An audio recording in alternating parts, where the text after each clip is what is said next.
the purpose of this inaugural CEO gathering and the purpose of the conference beyond this is really to bring together some of the key movers and shakers in our business environment here in Northern Ireland, and to think about the opportunities that face all of us as we try to vision the future together and respond to a very different business climate.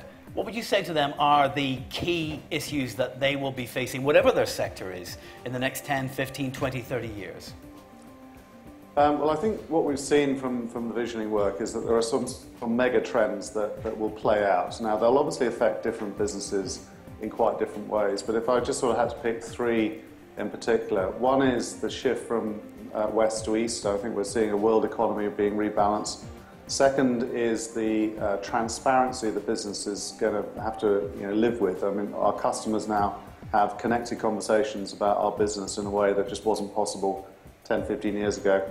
And the final one is the shift in resources, which I think we're beginning to see signals in the prices of commodities that mean that resources that we may be taking for granted have become either finite or extremely expensive. And there are, I think, many reasons when you look around what's going on in Northern Ireland to be optimistic. If I look in our own business, first of all, we are working in conjunction with the government to roll out super-fast broadband across the province. And despite what radio reports might have informed you of over the last number of weeks, Northern Ireland are miles ahead of everywhere else in Europe. And I don't mean just a little bit, I mean miles ahead. We are in difficult circumstances.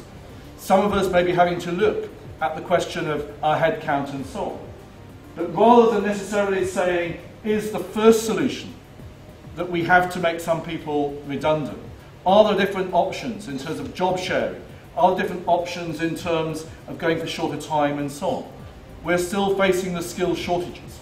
And therefore the importance of building on that BT broadband connectivity rolling out across Northern Ireland in terms of how can we improve access to education across the province to make sure that we are inspiring and equipping people with the skills for the future.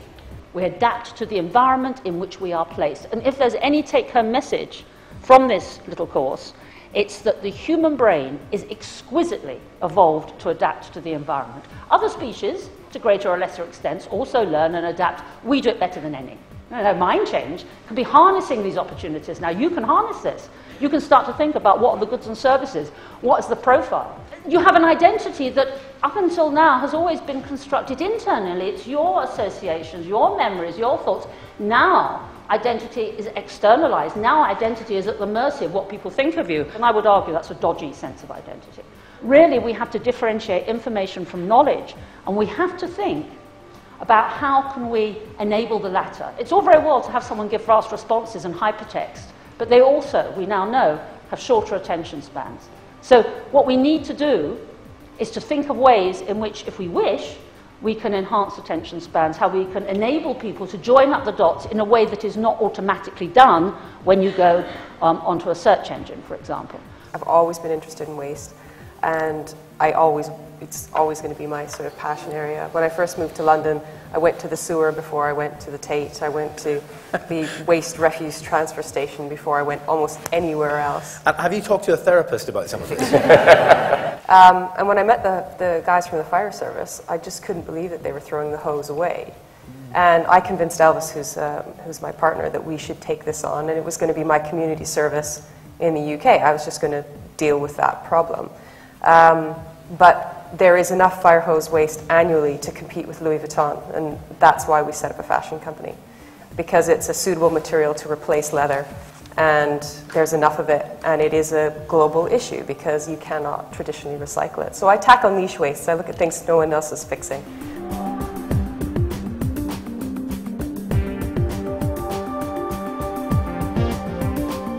What's the key attribute that allows a species to survive?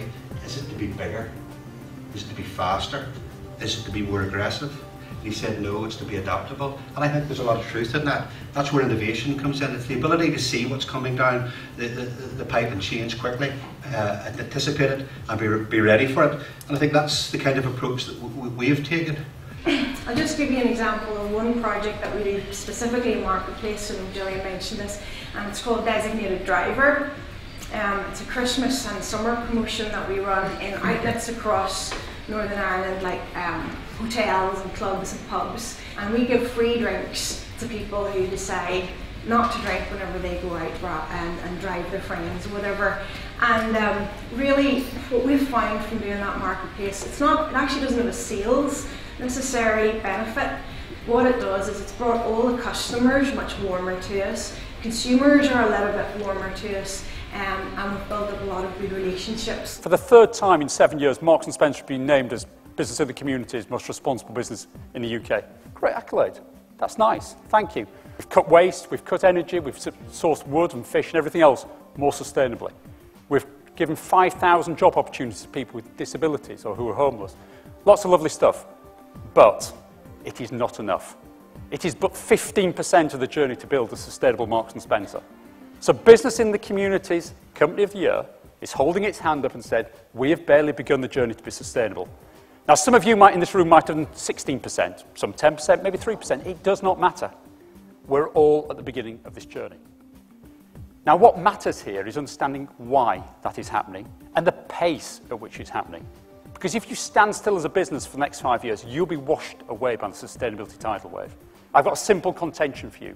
If you're carrying on with business as usual in 5 years' time, you'll be suffering and you'll be struggling. There has never been a more important time for you to be leaders, for you to be advocates of this movement, for you to be collaborators. Again, you've heard it from almost every speaker that we've had today. What you can do on your own is important. What you can do collectively is so much more, the leverage that comes from that. So build on that, if you would, please. When I'm talking to my grandchildren, and perhaps even my great-grandchildren with the longevity of the lifestyles we all have now, they're going to want to talk about the big issues of our time, the big issues of my time and my generation. And you're going to have the same conversation with your family. And the questions they're going to ask you aren't going to be about what you said about it. They're going to ask you what you did about it.